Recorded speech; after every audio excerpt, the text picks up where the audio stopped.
2 Chronicles chapter 26.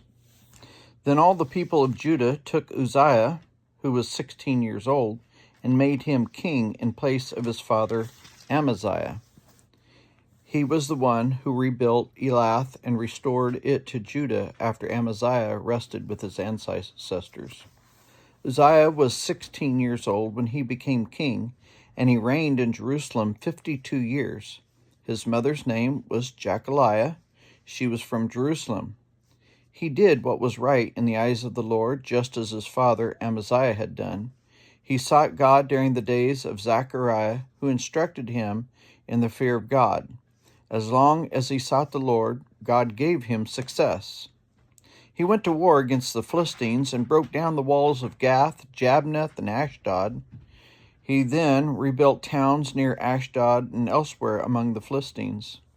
God helped him against the Philistines and against the Arabs who lived near Gur-baal and against the Meunites.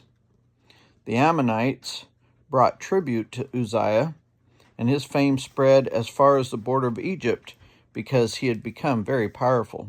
Uzziah built towers in Jerusalem, at the corner gate, at the valley gate, and at the angle of the wall, and he fortified them. He also built towers in the wilderness and dug many cisterns because he had much livestock in the foothills and in the plain. He had people working in his fields and vineyards and hills and in the fertile lands, for he loved the soil. Uzziah had a well-trained army, ready to go out by divisions according to their numbers, as mustered by Jeiel, the secretary, and Maaseiah, the officer under the direction of Hananiah, one of the royal officers. The total number of family leaders over fighting men was 2,600. Under their commander was an army of 307,500 men trained for war, a powerful force to support the king against his enemies. Uzziah provided shields, spears, helmets, coats of armor, bows, and slingshots for the entire army. In Jerusalem, he made devices invented for use on the towers and on the corner defenses so that soldiers could shoot arrows and hurl large stones from the walls. His fame spread far and wide, for he was greatly helped until he became powerful. But after Uzziah became powerful, his pride led to his downfall. He was unfaithful to the Lord his God, and entered the temple of the Lord to burn incense on the altar of incense. Azariah the priest, with 80 other courageous priests of the Lord, followed him in.